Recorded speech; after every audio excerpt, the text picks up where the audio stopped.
Bom dia, pessoal! Hoje nós vamos ver o último tipo de ligação que cabe para a gente compreender todos os compostos, que é a ligação metálica. Então, o que a gente viu até agora? Nós vimos um tipo de ligação que era entre metais, que são aqueles menos eletronegativos, e os não metais, que são os mais eletronegativos. Depois nós vimos um tipo de ligação que era covalente, que era entre não metais, um não metal e outro não metal, ou então o hidrogênio e um não metal, ou o hidrogênio e o hidrogênio. E agora nós vamos ver o último tipo de ligação, que é a ligação metálica. Então, assim, por exemplo, um prego. Um prego, ele é composto por milhões de átomos de ferro. Então, é ferro, mas não é um átomo só. São vários átomos de ferro. E aí, se você perceber, se você olhar lá na tabela periódica, você vai ver que o ferro, ele é um metal. Então, como é que faz para unir vários metais sem ter... porque assim, os metais, eles têm tendência a doar elétrons, correto? Então, se todos querem doar, como que faz para ter uma ligação entre todos os que querem doar? E aí, é daí que vem a ligação metálica, que é a ligação entre metais. Essa é uma ligação forte. Em regra, as ligações fortes formam compostos sólidos. Então, exceto o mercúrio, todos os metais são sólidos. Tudo bem? Logo a gente vai ver de onde que vem essa força da ligação metálica, como que ela faz para ser tão forte. Então, sempre lembrando que compostos sólidos vêm de ligações fortes. Tem algumas exceções, claro, mas geralmente ligações fortes são aquelas que formam compostos sólidos. A exceção é o mercúrio, que todos os metais são sólidos, exceto o mercúrio que é líquido, né? Essa é uma ligação completamente diferente das outras que a gente estava vendo. A ligação iônica e a ligação covalente, elas procuravam o quê? Elas procuravam completar o octeto, se comparar à estabilidade de um gás nobre. Na ligação metálica isso não acontece, então aqui não se forma o octeto. Muito importante, sempre gravem isso. Ligação metálica não completa o octeto, tá bom? Vamos ver um exemplo. O sódio, peguem o sódio lá na tabela periódica, ele tá na família 1A, ele tem 11 de número atômico, então o sódio é 11, né? Então, vou desenhar um átomo de sódio aqui. Isso quer dizer que ele tem 11 prótons e ele tem 11 elétrons. Aqui está o núcleo do sódio, então dentro do núcleo estão os prótons, 11 prótons. Na eletrosfera estão os elétrons. E o sódio tem 3 camadas. Na primeira camada, que é a camada K, 2 elétrons. 1, 2. Na camada L, que é a segunda, 8 elétrons. 3, 4, 5, 6, 7, 8. 8 elétrons. Se vocês fizerem a distribuição eletrônica, vocês vão ver isso, que na camada 2 tem 8 elétrons, na camada 1 tem 2 elétrons, e aí fechou 10, mas o sódio tem 11. Então, ele tem mais um elétron, que eu vou desenhar de uma cor diferente aqui, para mostrar que é um elétron de valência, porque ele está na última camada, que é a camada de valência. Então, aqui, esse elétron, o que acontece? O sódio é um elemento de baixa energia de ionização, ou seja, ele não tem tanto apego aos seus elétrons, ele gostaria de doar, principalmente esse aqui, né?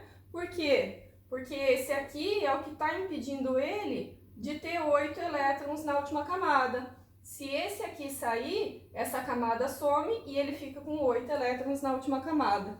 Então, esse elétron aqui, ele é um elétron mais solto, ele não é tão atraído pelo núcleo. Por quê? Aqui estão os prótons, esses aqui são os elétrons. Os elétrons são negativos, os prótons são positivos, então o próton atrai os elétrons, mas aquele lá que está mais afastado é menos atraído ainda pelo núcleo. Então ele é um elétron mais solto. Então ele pode, se for necessário, sair.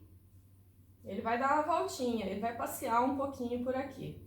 Então, vou desenhar ele aqui do lado agora, tá? Ele saiu de lá. O que aconteceu agora? Agora não tem mais essa última camada, o elétron está passeando. Depois, o que acontece? Então, vamos fazer de conta que agora nós temos... Esse aqui era um átomo de sódio, né?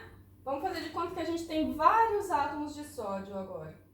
Então, eu vou desenhar aqui mais um átomo de sódio, mas não vou desenhar ele mais com as camadas, porque vocês já entenderam essa parte, né?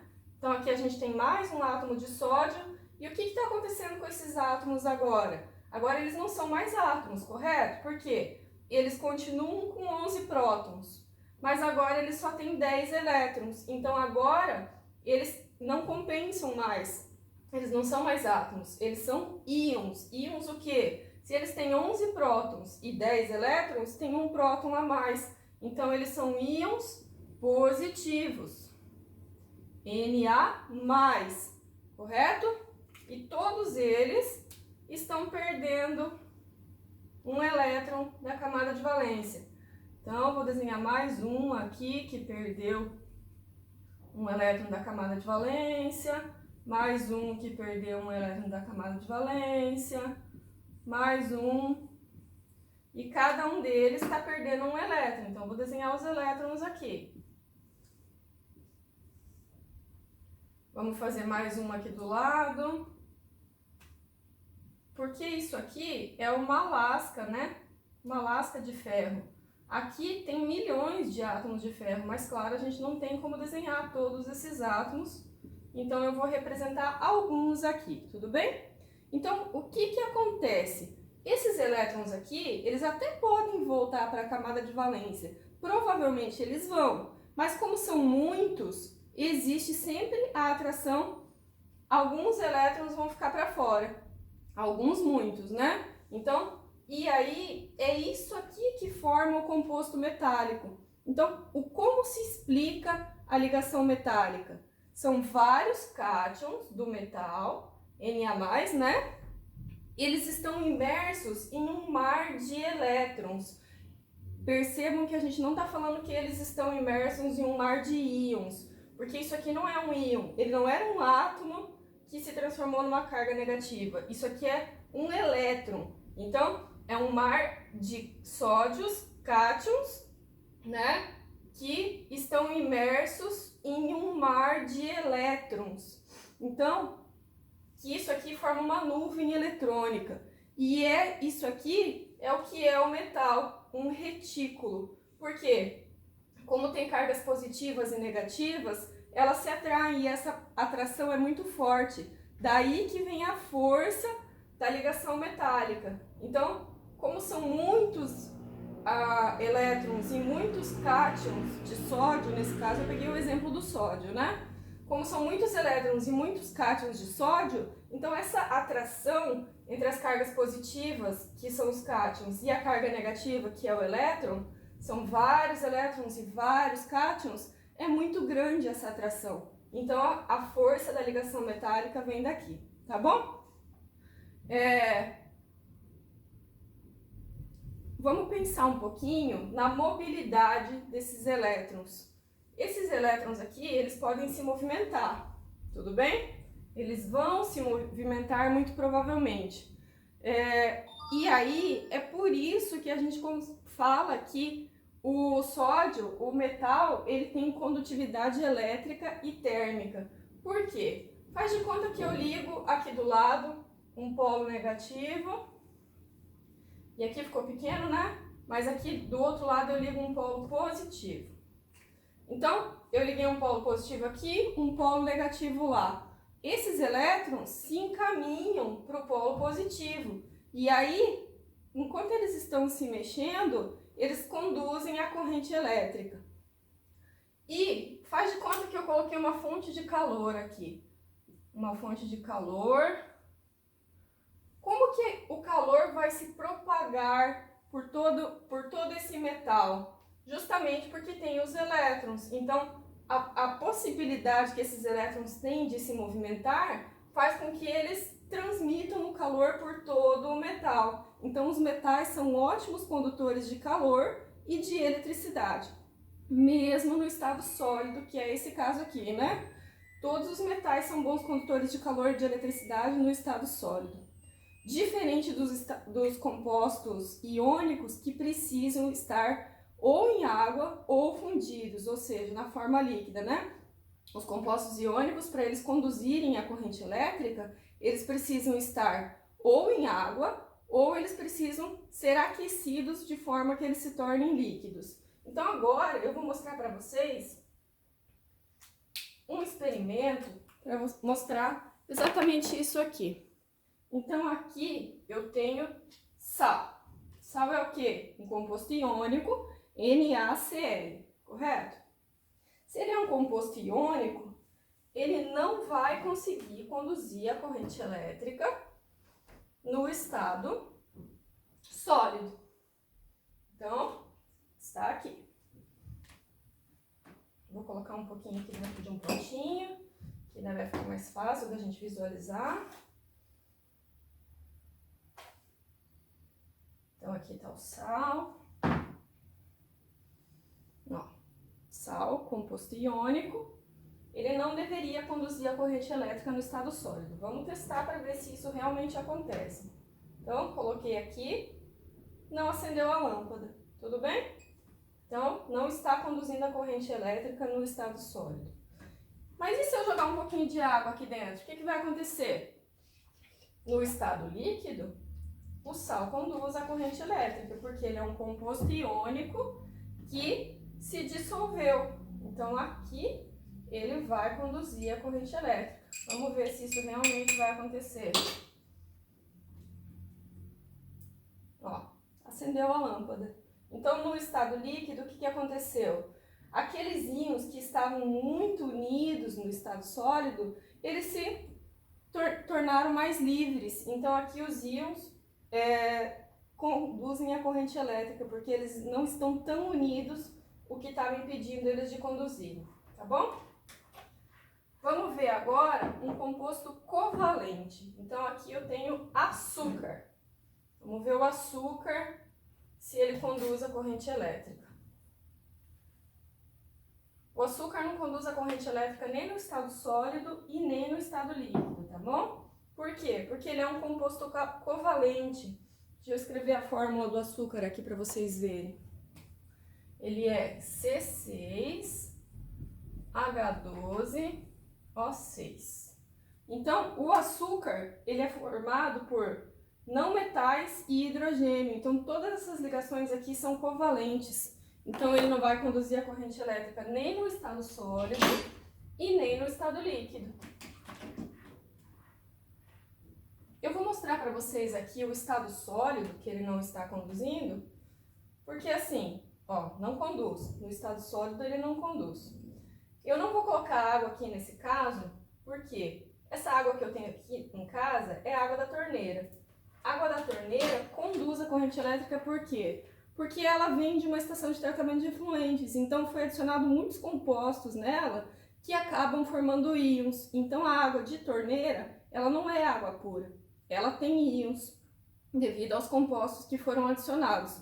Então essa água de torneira, ela conduz a corrente elétrica, porque ela não é água pura, tá? Se ela fosse água deionizada, que é uma água que é produzida em laboratório, deionizada quer dizer que foi retirado os íons. Então aquela lá não conduziria a corrente elétrica, porque aquela lá seria água pura.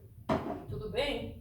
Agora vamos ver um metal. Então, eu tenho aqui um anel, é um anel de ouro. Vou colocar ele aqui. E mesmo no estado sólido, o metal conduz a eletricidade, ó. Encostando aqui no metal e ele está conduzindo a eletricidade. Tudo bem? Então, metais, qualquer metal, se você pegar um prego, vai acontecer a mesma coisa. Por quê? Metais conduzem a eletricidade no estado sólido, justamente graças a esses elétrons que estão em movimento. Então, eles permitem que a eletricidade se movimente entre o metal, tá bom? Então, metais conduzem a eletricidade mesmo no estado sólido. Essa é a diferença de compostos iônicos e metálicos. O iônico, no estado sólido, ele não vai conduzir a eletricidade, mas no estado líquido, sim, porque os íons têm um certo movimento. O composto covalente, ele não conduz a eletricidade de jeito nenhum, nem no estado sólido, nem no estado líquido. Ó, por exemplo, isso aqui é plástico. Plástico também é um composto covalente, não conduz a eletricidade. Qualquer composto covalente que eu colocar não vai conduzir a eletricidade. Ó, eu tenho uma colher aqui, a colher é feita de metal. O metal conduz a eletricidade no estado sólido, tudo bem? Então, isso aqui é importante para vocês gravarem, tá? Como a gente lembra de tudo isso aqui? Existem algumas propriedades dos metais, né? Então, lembrem daquele melô dos metais. Eu tenho elétrons para te ofertar, pois sou metal, gosto de dar. Como é grande minha vontade de dar. Também calor e eletricidade posso te dar, pois sou bom condutor.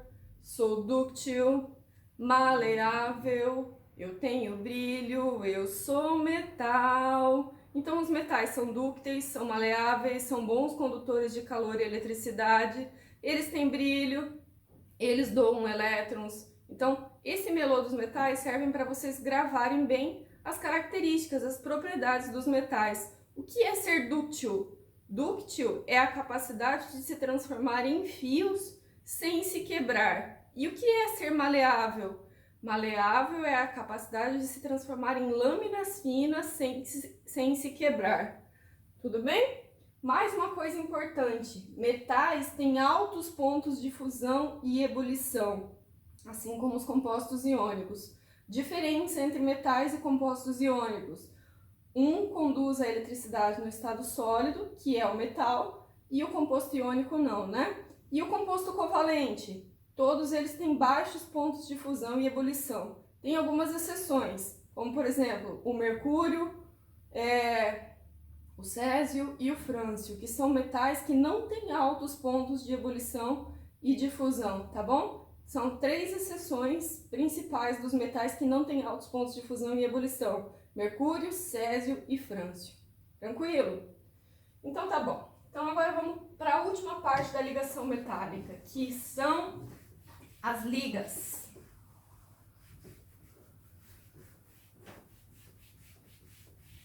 Então, com o passar do tempo, foi se percebendo que os metais tinham algumas características ótimas, mas algumas não tão boas assim. Por exemplo, o ouro. O ouro, quando ele é encontrado na natureza, ele é 24 quilates.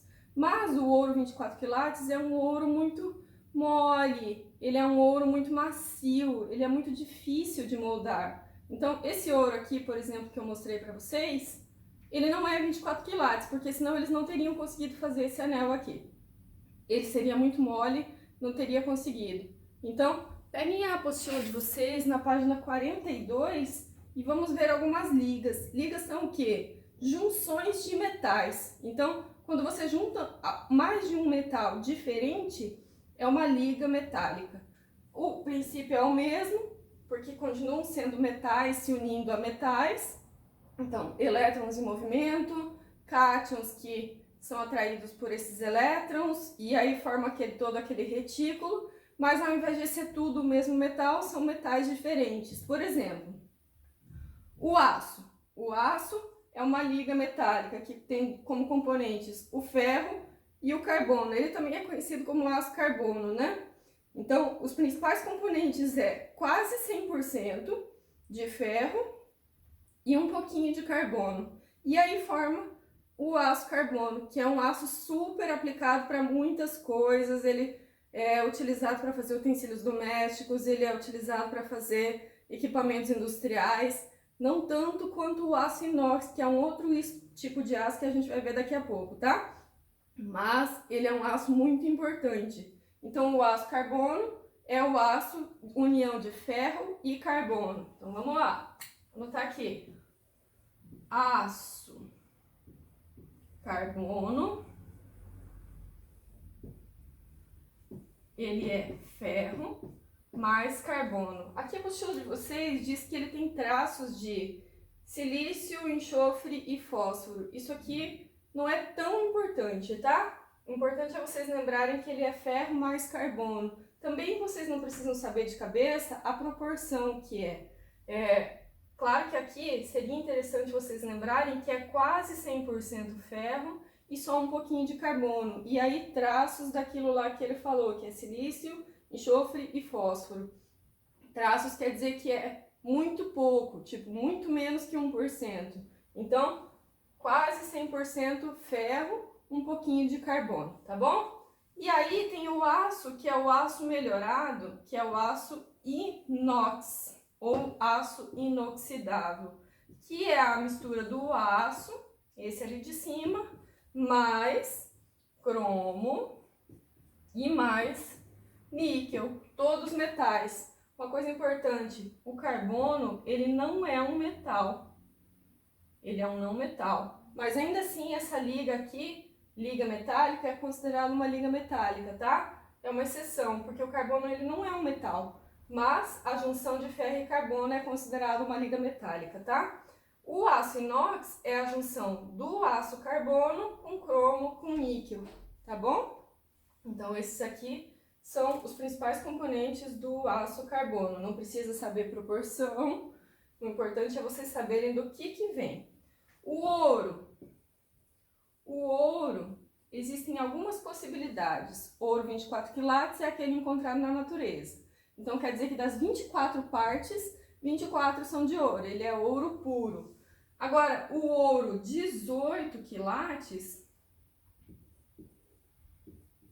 significa que ele tem ouro, que é AU, 75%, porque 18 partes das 24 são ouro, então aqui é 75%. Ele tem também prata, que é AG, e ele tem cobre, que é Cu. Então, esse aqui é o ouro que geralmente os joalheiros usam, ouro 18 quilates, que ele melhora as suas capacidades de resistência, ele é mais fácil de ser moldado, tudo bem? Existe também um outro tipo de ouro que não está na apostila de vocês, que é o ouro 14 quilates. Ele é a mesma coisa, ouro mais prata mais cobre. Mas das 24 partes, 14 são ouro. Aqui era 18 que eram ouro. E agora tem mais de prata e cobre. Então ele é um ouro menos nobre do que o ouro 18 quilates. Ele vale menos, tá bom? Outro, o bronze. Usado para fazer sino de igreja, usado para fazer muita coisa, né? Então o bronze ele é o quê? Cobre e estanho. Para vocês lembrarem, é o cu estranho, tá bom? O bronze é o cu estranho, cobre mais estanho, tá bom? Uma outra liga bastante conhecida, o latão. Latão engana muita gente, né? Porque ele tem cor de ouro. É uma mistura de quê? De cobre e de zinco. Então é o famoso cuzinho, tá bom? Ah, que coisa feia, né? Mas é uma forma de vocês lembrarem, tá bom? Latão, cozinho, bronze, cu estranho. Tranquilo? E a amálgama? A amálgama é usada na extração do ouro da natureza. Então, é uma mistura, tem uma composição variada. Ela pode ter mercúrio, ouro, prata, cobre, cádmio, estanho. Então, uma mistura de composição variada, tá? Essa aqui é menos importante, tá bom? Então, eu quero que vocês se lembrem principalmente desses aqui em cima, tranquilo? Então, essa aqui é utilizada para fazer obturação dentária, por exemplo, aquelas quando você tem alguma coisa e eles precisam cobrir, eles usam amálgama, tá bom? Então, de metais seria isso, ligação metálica, ligações iônicas, ligação covalente, ligação metálica. Então, nós estamos terminando o conteúdo de ligações hoje. Então, eu vou passar alguns exercícios para vocês fazerem e na próxima aula nós vamos fazer um exercício avaliativo, tá bom? Então, qualquer dúvida vocês podem me perguntar.